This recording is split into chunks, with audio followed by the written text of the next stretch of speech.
So, Joshua, what do you think generally, based on your own view, for Manchester United as a team that should be able to challenge next season, Yeah. especially with the way they are, leading up to the end of the season, the way they are, getting together, especially with the new legs that are coming back. What do you think? I wouldn't say I expect them to challenge next season, challenge for the league title, I believe is what you're saying. I think that would be too much expectation on whoever is the coach.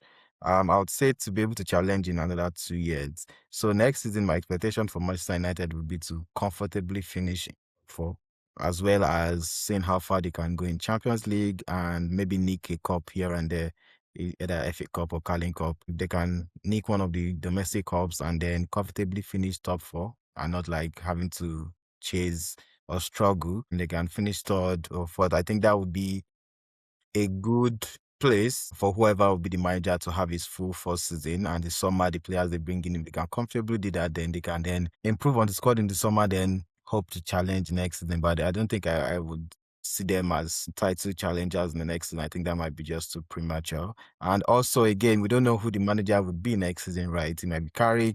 It will be his first full season. It will be his first full summer. We have players. Some players will move on. So again, we don't know how Carrick would turn out in the full-time job next season. And if he's a different manager, it would be his first season too. So it would be too much expectation expecting to challenge for the title. It's not like Manchester United have a ready-made squad to challenge. It's going to take It's going to take time for whoever is the manager to build a squad that can challenge.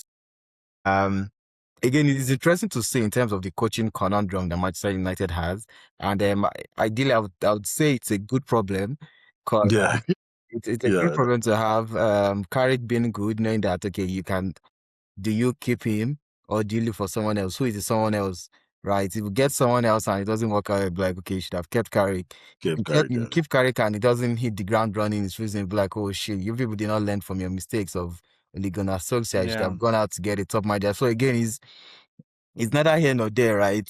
And these are the decisions owners have to make. They have to live and die by decisions. And it's interesting to see, right? And because we don't know the future, it's always in hindsight that we analyze, because hindsight is a beautiful thing.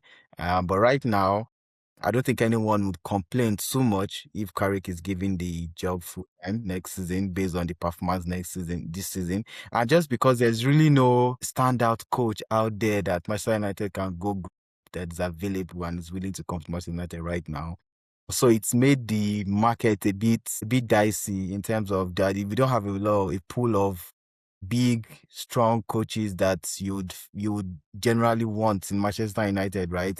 The only person I can think of that is free is Zidane, and we know he's waiting for the France job after the World Cup. Another one is available is Klopp. We know Klopp is not going to come to Manchester United. He won't come to Manchester United. So those high caliber managers, there are not a lot of them available, and that will come to Manchester United. So I understand that's why, again, will you choose Raiola over Carrick? Raiola has done more in the Premier League, but he's not managed a big club, right? And where the expectation is. Raiola came from Spain. I think he also did some stints in Spain, have you? Yeah, I think Real Sociedad or Athletic Bilbao, I can't remember.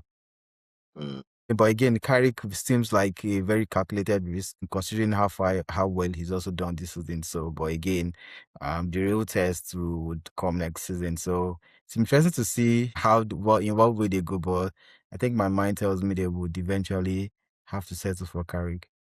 Yeah. Not because it would be their first choice, but because considering all of the other factors, all the other big coaches, yeah, not been available, he also doing really well. So just like, okay, might as well take a chance with him.